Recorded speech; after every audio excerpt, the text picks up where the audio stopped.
Graça e paz, irmãos. Vamos, em nome do nosso Senhor Jesus Cristo, abrir a palavra de Deus na carta de Judas. Judas, versos 14 e 15.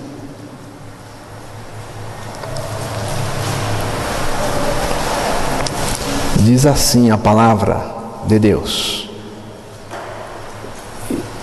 e destes profetizou também Enoque, o sétimo depois de Adão, dizendo: eis que é vindo o Senhor com milhares de seus santos, para fazer juízo contra todos e condenar dentre eles todos os ímpios, por todas as suas obras de impiedade que impiamente cometeram, e por todas as duras palavras que ímpios pecadores disseram contra ele. Que Deus, que é o autor da palavra, sopre pelo seu Espírito Santo a revelação desta palavra ao coração de cada um de nós. Este texto fala de um juízo severo que o Senhor exercerá contra todos os ímpios pecadores. Todo ímpio é um pecador, e todo pecador é um ímpio. Não tem diferença. Primeiro, ele fala desse juízo contra todos os ímpios pecadores. Depois ele fala das obras de impiedade que praticaram impiamente. É interessante, irmãos e irmãs, o que Judas diz aqui. Primeiro, ele aqui é Enoque, identifica o indivíduo ímpio, o indivíduo pecador. Ele não apenas observou as obras de impiedade, os pecados praticados pelos pecadores, mas, preste atenção aqui, por divina revelação, ele identificou a natureza ímpia, perversa e pecadora do ser humano. Quando o homem olha para as ações, para as obras das pessoas, a tendência do homem, a tendência humana, é olhar para aquilo que a pessoa está fazendo, tanto de ruim como de bom, né? Bom, que eu digo aqui, bom do ponto de vista do homem, né? Mas Deus, quando Ele olha para você, Ele não olha para o que você está fazendo, Ele olha para o que você é.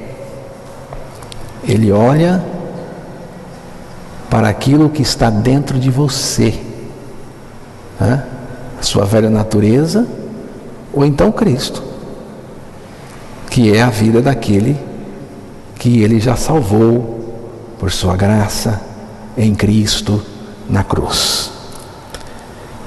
Aqui, irmãos, primeiro, Enoque, por divina revelação, identificou a natureza das pessoas.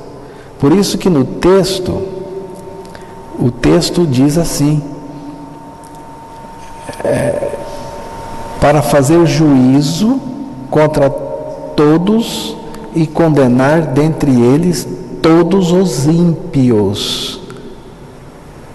Ímpio aqui é o indivíduo. Ímpio aqui é uma referência à natureza da pessoa. Depois é que ele fala das obras de impiedade. Por quê, irmãos?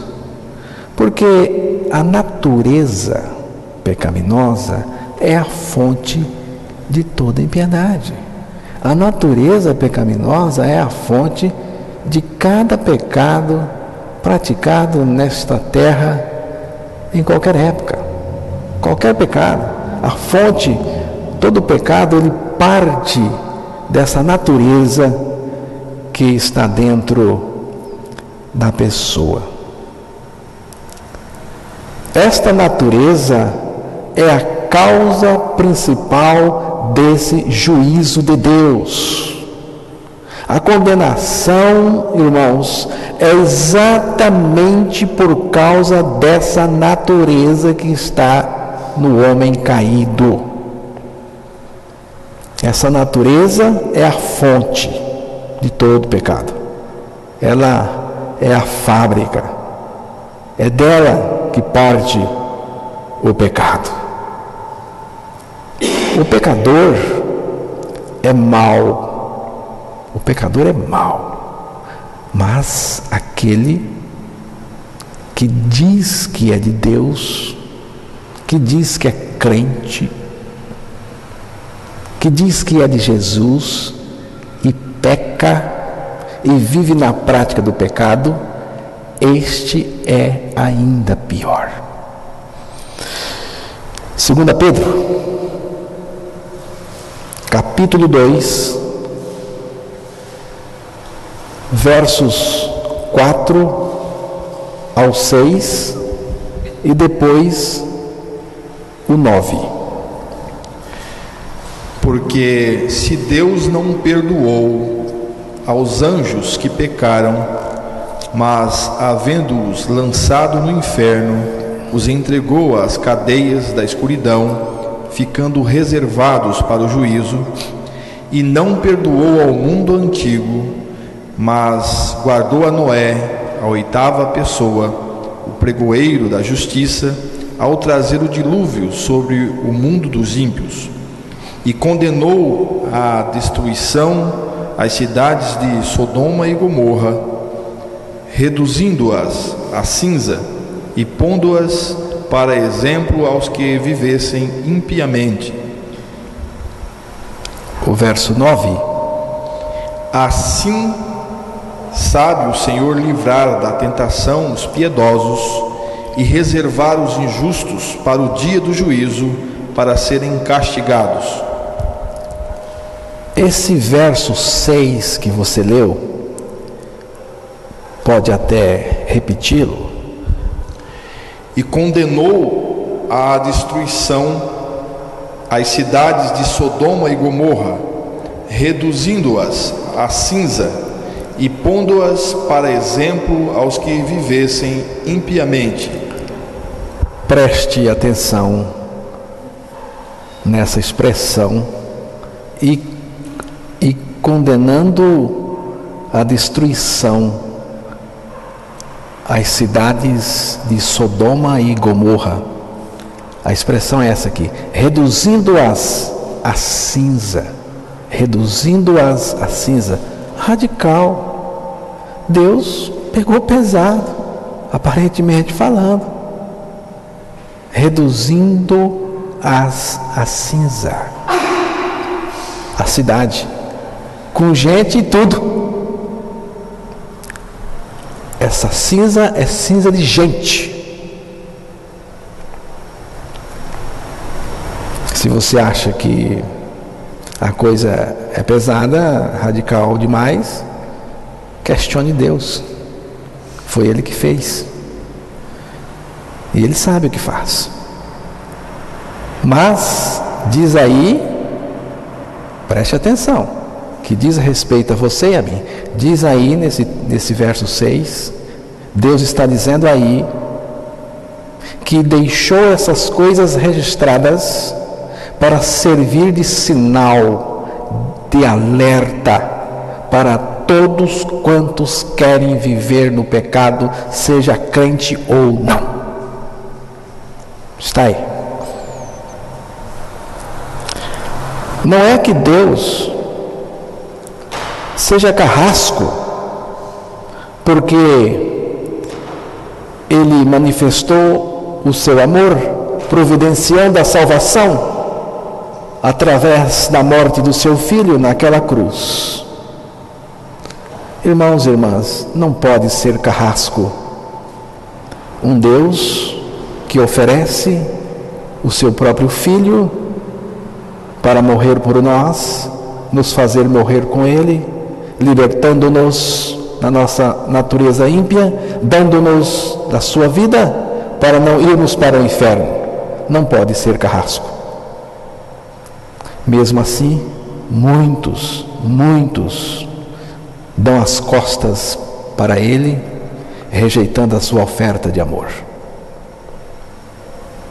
Por isso, irmãos e irmãs, só os ímpios pecadores serão julgados no juízo de Deus e condenados. Por quê? Porque preferiram continuar no pecado a receber a oferta amorosa de Deus, a salvação que Ele ofereceu naquela cruz em Cristo a todos de graça. Os que creram, os libertos, os salvos, não entram em juízo.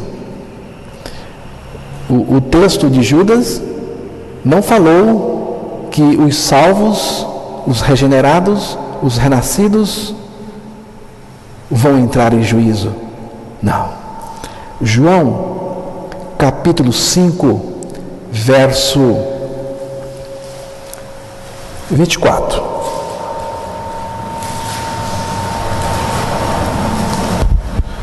Na verdade vos digo que quem ouve a minha palavra e crê naquele que me enviou, tem a vida eterna, e não entrará em condenação, mas passou da morte para a vida.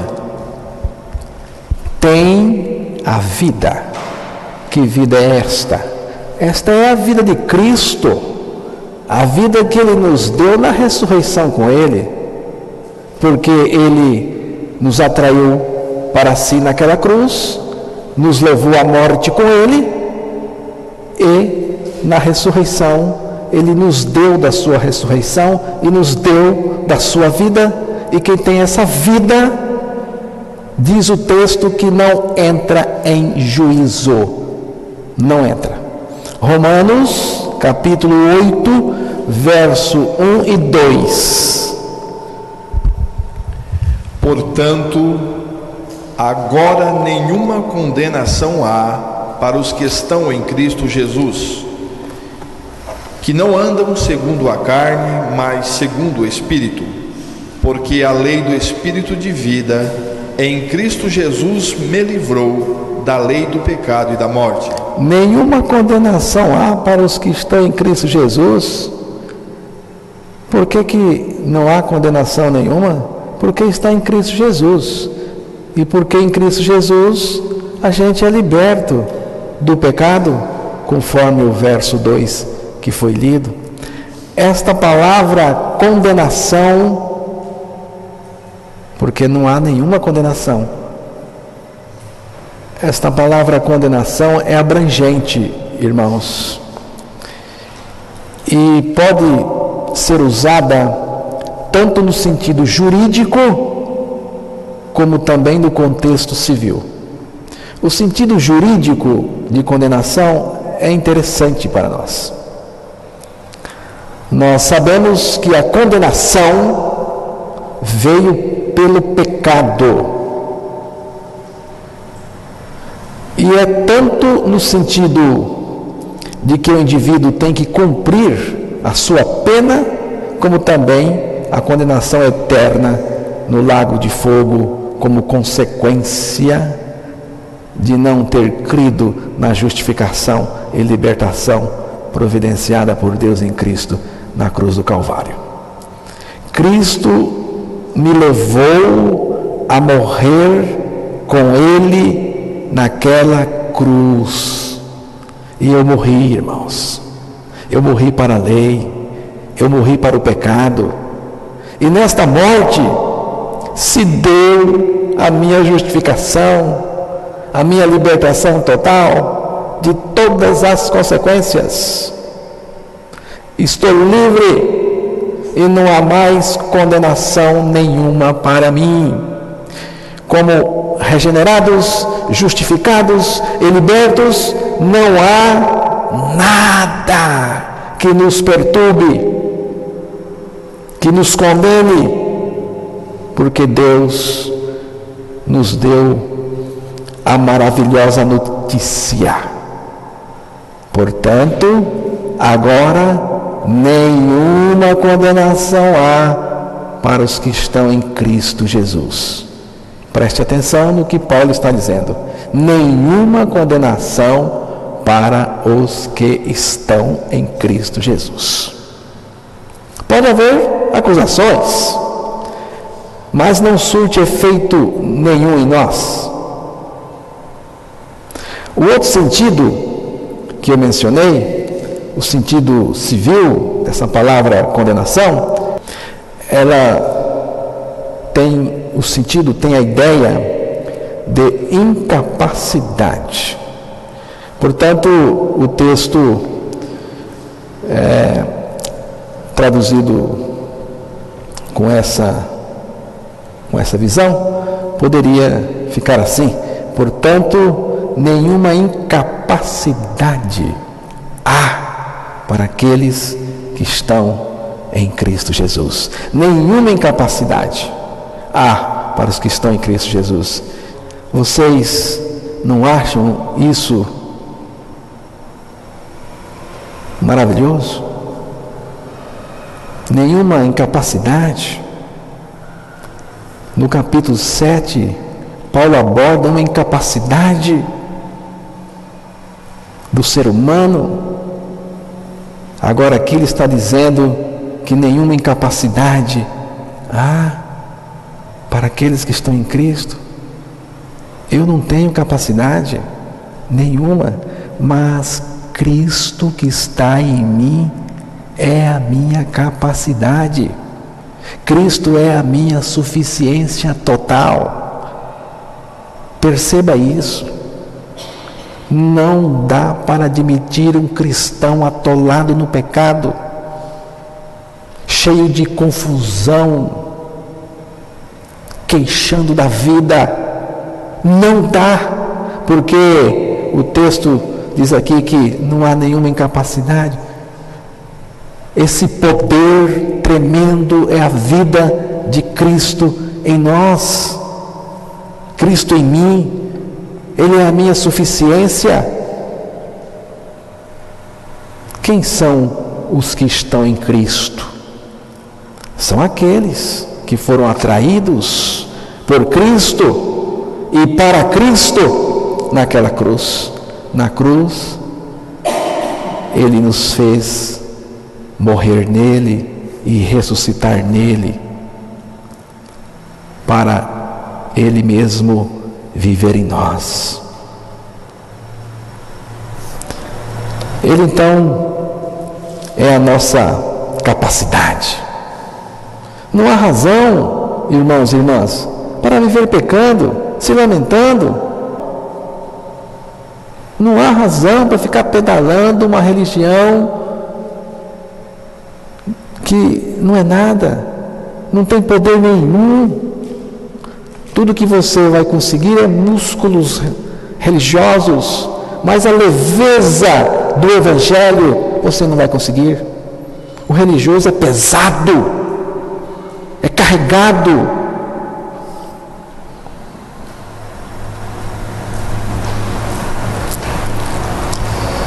Provérbios,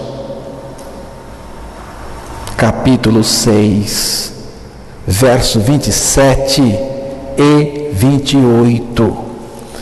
Preste atenção nessa leitura.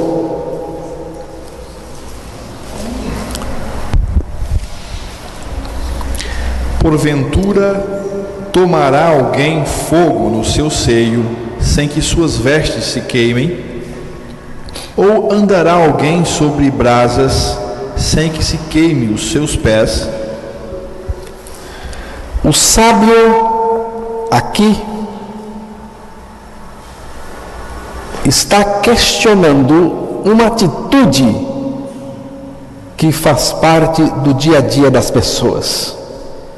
É o fato do indivíduo achar que pode brincar com o pecado e sair ileso. Tomará alguém fogo no seu seio sem que suas vestes se queimem? Irmãos e irmãs, Satanás, na sua astúcia, pinta o pecado com as cores que o torna aceitável. E ele tem trabalhado intensamente do lado de dentro das fileiras do cristianismo. Tendo um pastor pregado veemente contra o pecado certa manhã, um dos membros da igreja lhe disse: não queremos que o Senhor fale assim abertamente contra o pecado, porque nossos filhos e filhas, ouvindo o que o reverendo diz, ficarão assustados. Chame o pecado de engano ou de defeito, se quiser, mas não fale rudemente do pecado assim. O pastor foi até a prateleira dos medicamentos e trouxe de lá um frasco, cujo rótulo dizia, em letras grandes, veneno.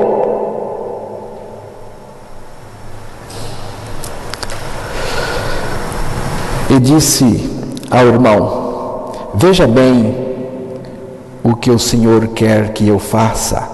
O Senhor quer que eu troque o rótulo? Imagine agora que eu tire esse rótulo e coloque neste frasco outro, menos assustador, como pastilhas de hortelã, pimenta. Vê o Senhor o perigo? Quanto menos assustador for o rótulo, mais perigoso é o veneno. É isto que o diabo tem feito nas prateleiras das igrejas com o pecado, irmãos. Eu não vou fazer isso. O pecado não é brincadeira, porque ele separou o homem de Deus, não permite a comunhão com Deus e ainda, no resultado final, leva o homem para o inferno. Dura verdade, mas é verdade. O pecado não é brincadeira para ninguém, principalmente para os regenerados que já foram libertos do pecado.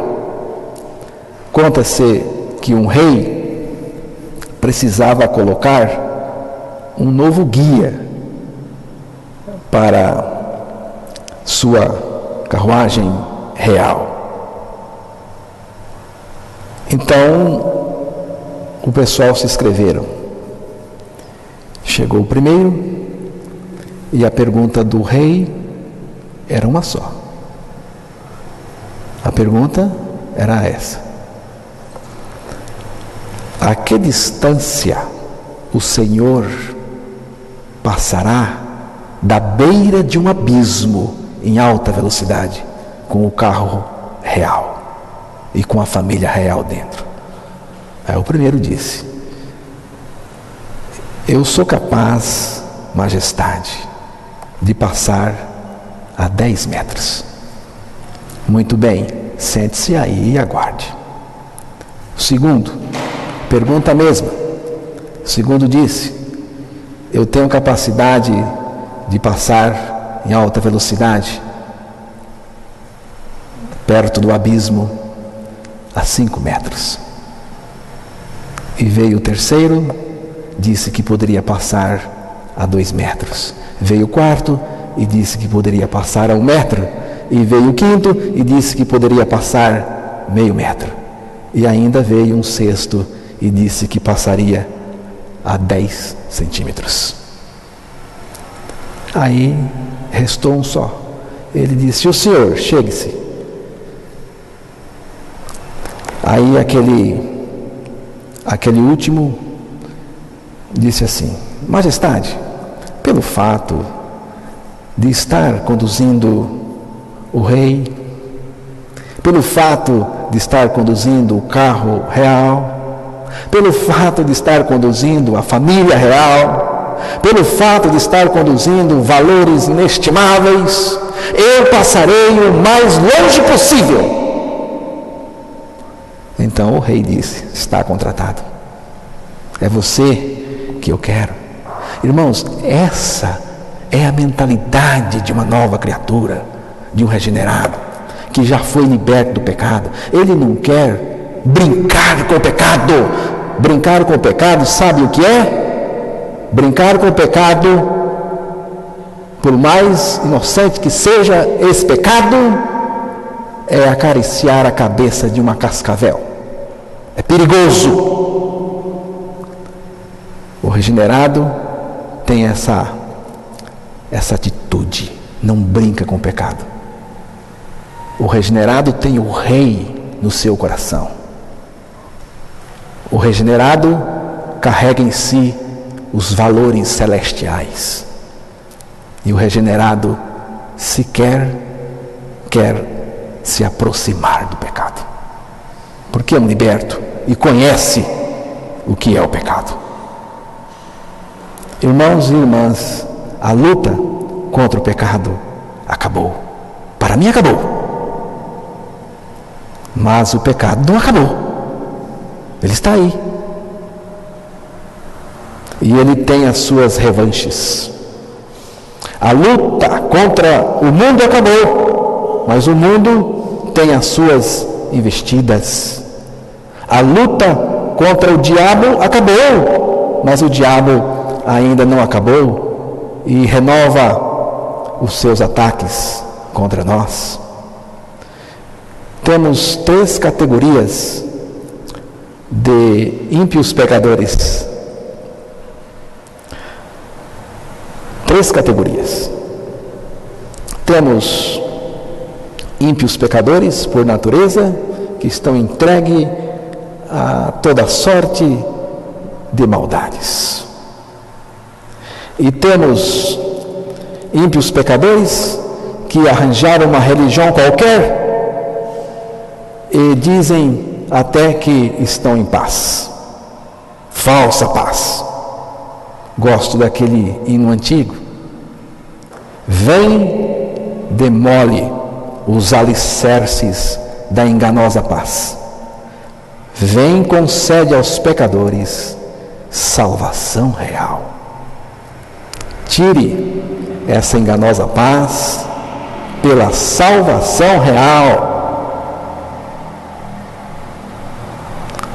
Depois, tem aqueles que dizem que nasceram de novo, mas ainda são ímpios em seus corações, suas naturezas.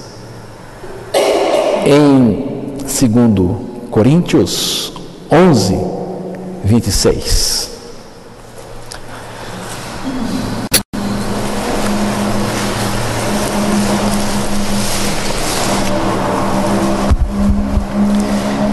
em viagens, muitas vezes em perigos de rios, em perigos de salteadores, em perigos dos da minha nação, em perigos dos gentios, em perigos na cidade, em perigos no deserto, em perigos no mar, em perigos entre os falsos irmãos. O que me interessa agora é essa expressão final: em perigos entre os falsos irmãos. Viram? Que coisa terrível. Ele está aqui destacando os perigos na nossa vida. E destacou perigos tremendos. E disse que tem o perigo dos falsos irmãos. Os falsos irmãos são perigosos. Quem são os falsos irmãos? Não são irmãos? São irmãos. Mas não nasceram de novo. Não morreram.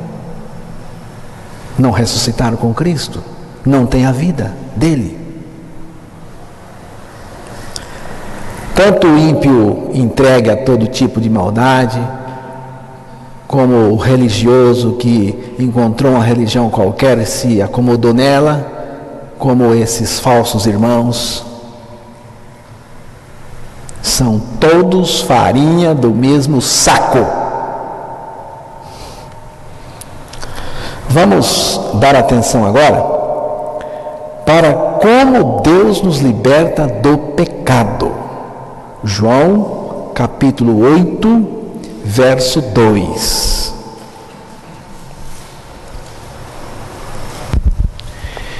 E pela manhã cedo tornou para o templo, e todo o povo vinha ter com ele, e assentando-se os ensinava. João 8, 32, citei o texto errado, né? E conhecereis a verdade, e a verdade vos libertará. Verso 34. Respondeu-lhes Jesus: em verdade vos digo, que todo aquele que comete pecado é servo do pecado.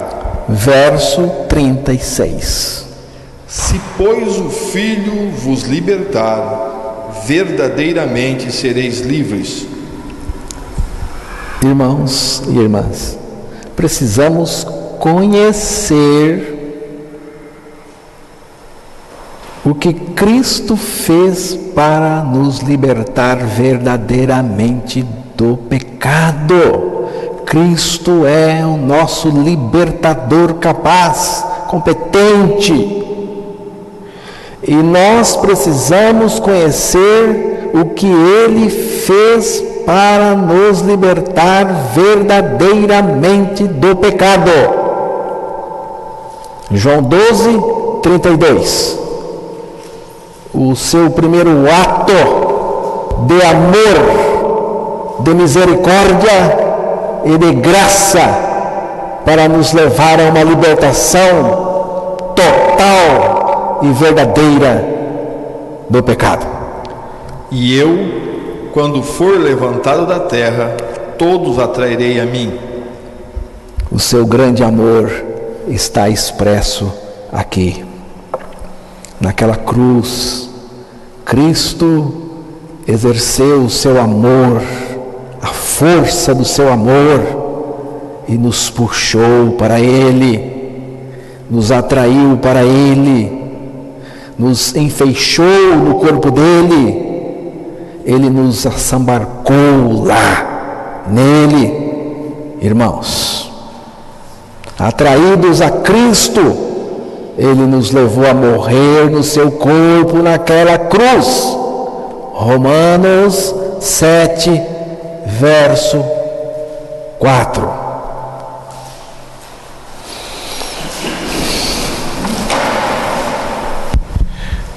Assim, meus irmãos, também vós estáis mortos para a lei pelo corpo de Cristo, para que sejais de outro, daquele que ressuscitou dentre os mortos, a fim de que demos frutos para Deus. Morremos pelo corpo de Cristo crucificado. Essa morte no corpo de Cristo, na cruz, foi uma morte para o pecado. Romanos 6, verso 1 e 2. Que diremos, pois? Permaneceremos no pecado para que a graça abunde? De modo nenhum. Nós que estamos mortos para o pecado, como viveremos ainda nele? Você notou o segredo da vitória? Você percebeu onde é que está a nossa vitória? Contra o pecado? Sobre o pecado? Exatamente nessa nossa morte com Cristo, no corpo de Cristo. Morremos para o pecado e não podemos mais continuar vivendo no pecado, porque para o pecado morremos. Verso 7. Porque aquele que está morto está justificado do pecado.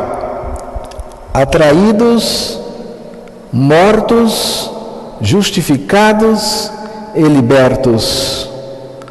Agora Cristo vai nos conceder a sua vida.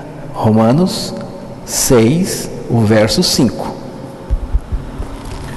Porque se fomos plantados juntamente com Ele na semelhança da sua morte, também o seremos na da sua ressurreição. Verso 8. Ora, se já morremos com Cristo, cremos que também com Ele viveremos. A vida de Cristo fica em nós, dando-nos total vitória sobre o pecado que nos rodeia. Hebreus 12, verso 1. O pecado antes habitava em nós.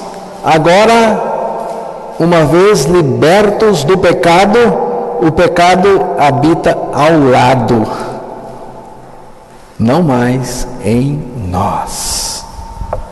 Portanto, nós também, pois que estamos rodeados de uma tão grande nuvem de testemunhas, deixemos todo o embaraço e o pecado que tão de perto nos rodeia e corramos com paciência a carreira que nos está proposta. O pecado que tão de perto nos rodeia. O pecado está fora. O pecado está fora.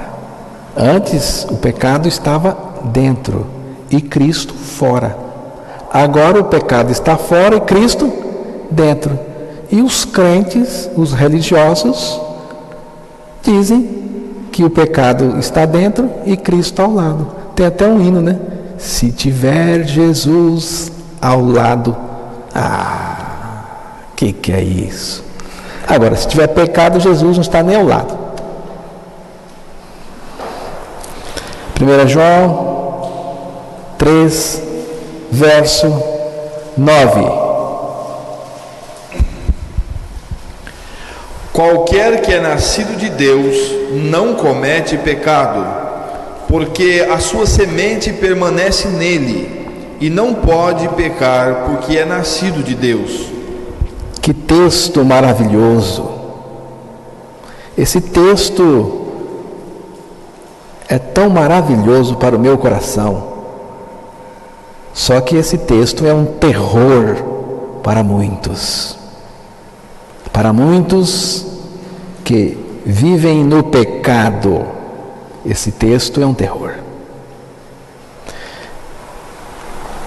Qualquer que é nascido de Deus não comete o pecado, porque a sua semente permanece nele. Semente aqui, irmãos, é a vida de Cristo. A vida de Cristo permanece nele. E porque a vida de Cristo permanece nele, ele não pode pecar, porque é nascido de Deus. Uma vez mortos, ressuscitados em Cristo, encontramos um estado de vitória sobre o pecado. Amém, irmãos?